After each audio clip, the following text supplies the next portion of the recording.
Hey everyone, welcome back to the channel. I am here with this month's scrapbooking kit, and I really love it. It does have a very steampunk theme to it, but it also has some flowers to go in there and this lovely spray. So just real quick, I'm gonna go over. There's 3 packs of flowers in here in those nice neutral shades. A pack of the mechanicals wings.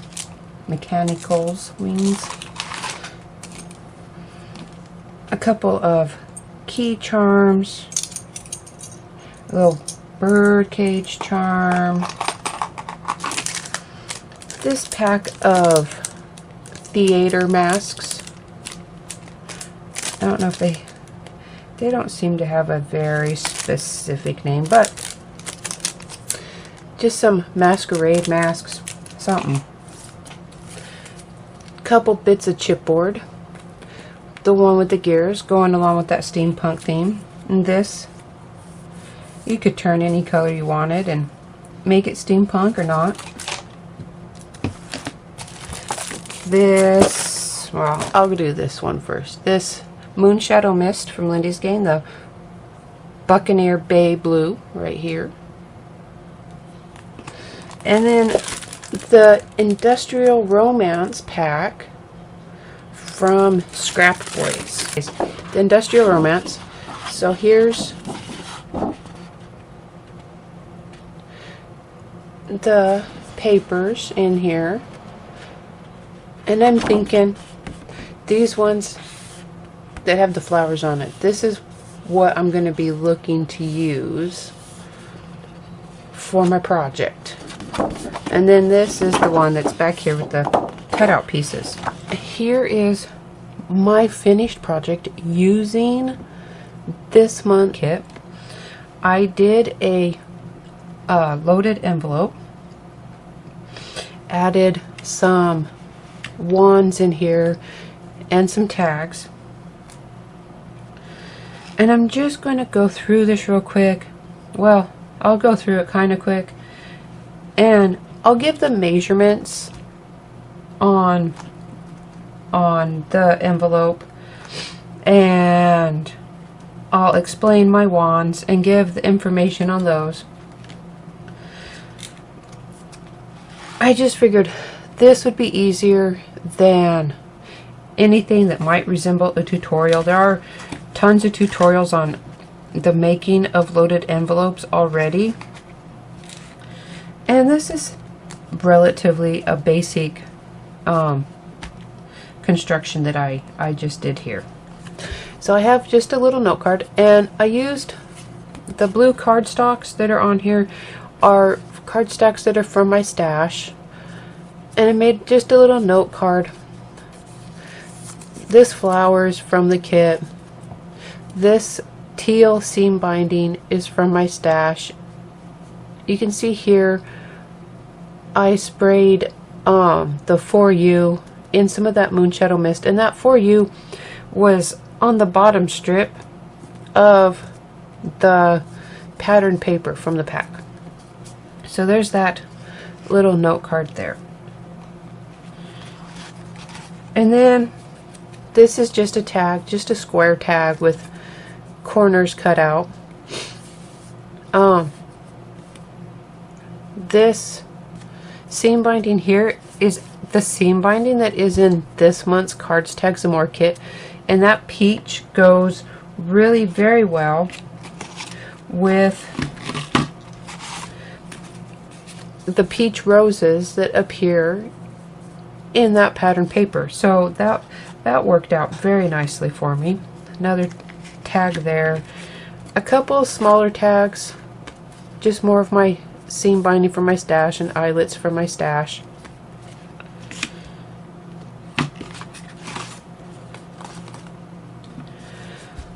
Couple other tags. I really liked the placement of the flower print on here. On this one, This is that same teal seam binding, but I did this one a little differently. I soaked it in that moonshadow mist and wrinkled it up and let it dry before adding it. This is just a little 3x5 notepad. I think it's a 3x5 notepad. And I just glued down some paper. And this little bolt down here was from the cut apart sheet. And then I have a couple of larger tags. This is just the pattern paper on here, and on this one at the bottom of it I added a few more pieces from the cut apart sheet.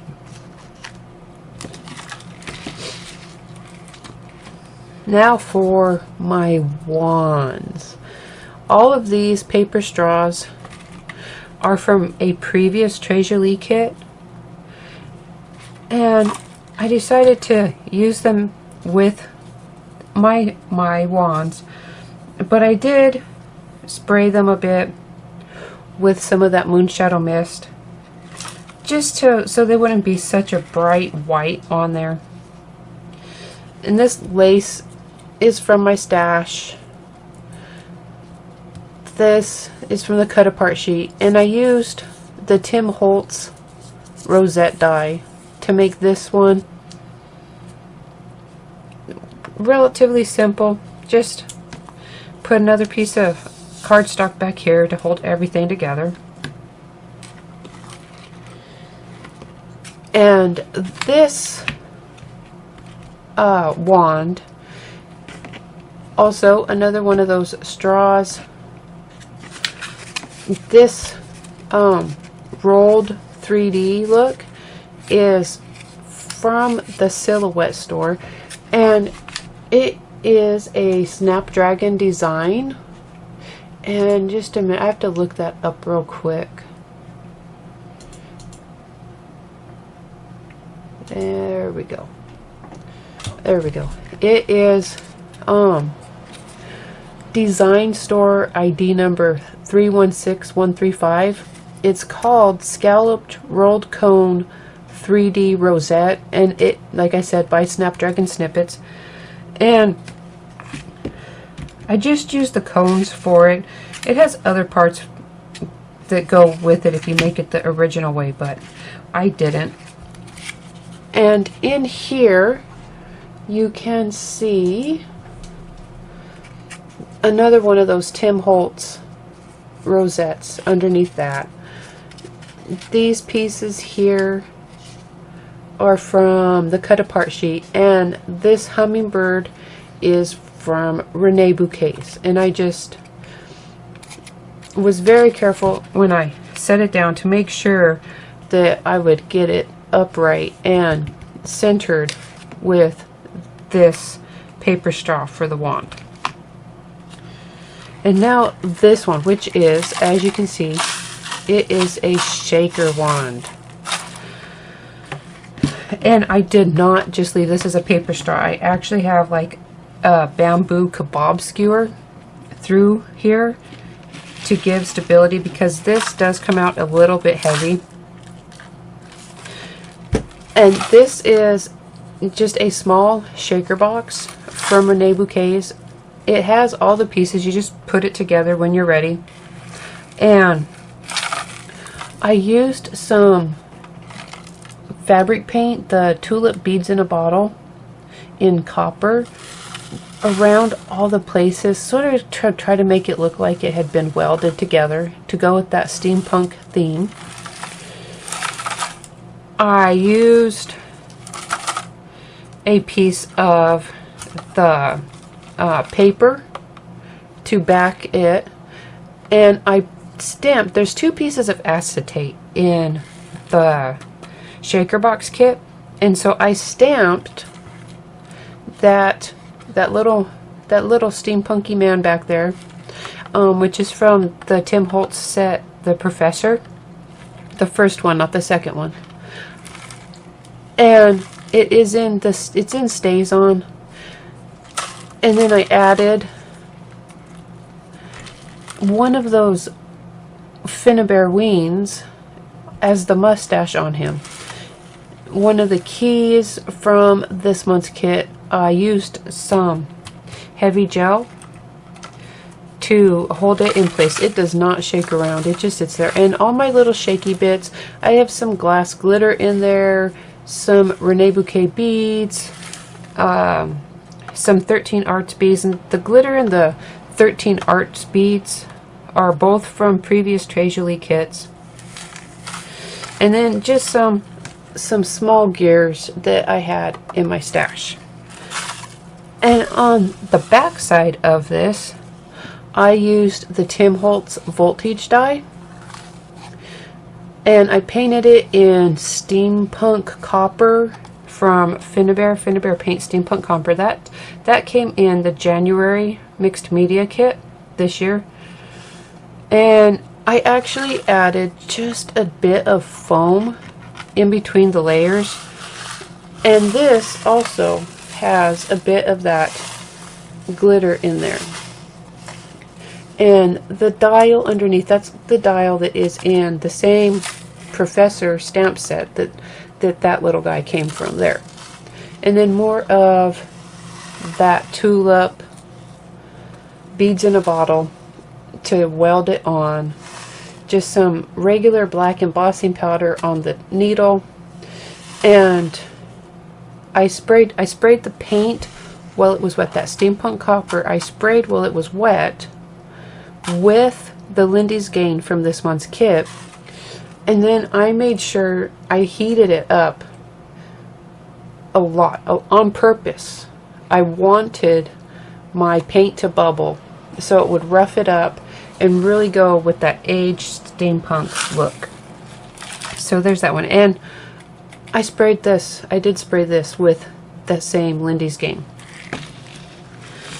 And now for the envelope. The finished size of my envelope is 6 inches by 9 inches, and I have 3 pockets in here using cardstock from my stash, which I sprayed the blue cardstock with the Lindy's Gain, and you can see the difference here. This cardstock was not sprayed, but the envelope was, and it just gives it a little bit more of an aged look. The brads, the little gear here, the zipper from my stash.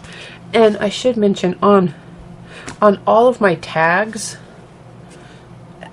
as well as along my pockets here and on the back, I used some copper thread in my sewing machine and stitched it around. So all the papers are from this month's kit. I have my little zipper here, it doesn't, obviously is never going to do anything. These brads are in, and to give these brads extra help holding things, I do have some heavy gel, and underneath, put it all in, folded that down, and let it dry. So, I do have this little chart that I made, and I'll put this image up on the blog post also, and after I kind of describe it, I'll stop for a few seconds and just let it stay up on the screen. So the black pin lines are this main big pocket. Well, I didn't put my center slice in there, but I just have that center there. But this is the general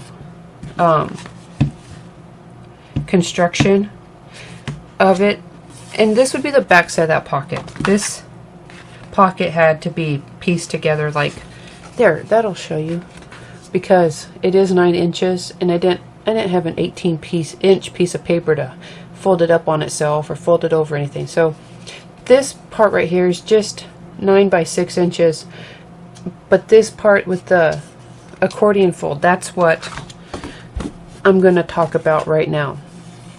So I cut my paper 8 inches wide and 9.5 inches tall for this back part here, so that I could have a 1/2 inch here and here and here, which is the parts that fold up to connect to the front of the back pocket. And then my accordion folds here so that I have a 1/4 inch and a 1/4 inch, and that is for this here. So if you wanted to think of it in this is, let me get it up, this is 1/2 inch, then a 1/4 inch, and then a 1/4 inch, and then I just folded it together. And then just so you have the measurements, my second pocket, this one, the total height I cut was 5 inches, so that it has a 1/2 inch fold, making it a 4.5 inch tall pocket. And then the third pocket, the smallest one, I cut 3.5 inches, so that it is a 3 inch tall pocket. So I'll put this up. Hopefully that will make sense if you just wanted the measurements. And these black spots I cut out so that they wouldn't get in the way and cause bulk when folding.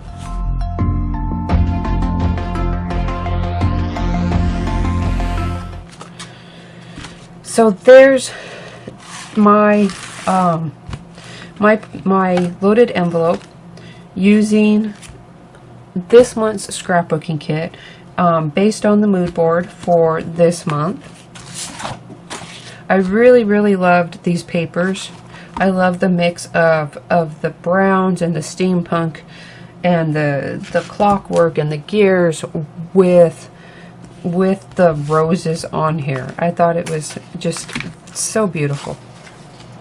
So I hope this gave you some ideas of what could be done for this month's mood board and what can be done with the items that are in this month's kit. And I'll have the information also about my whole product list on there. I'll have the information for the silhouette store up on the blog post as well, so go take a look at that for all of that information. And I'll add this picture in there too. So I hope this gave you some ideas and that you enjoyed it and that it inspires you to go out and create.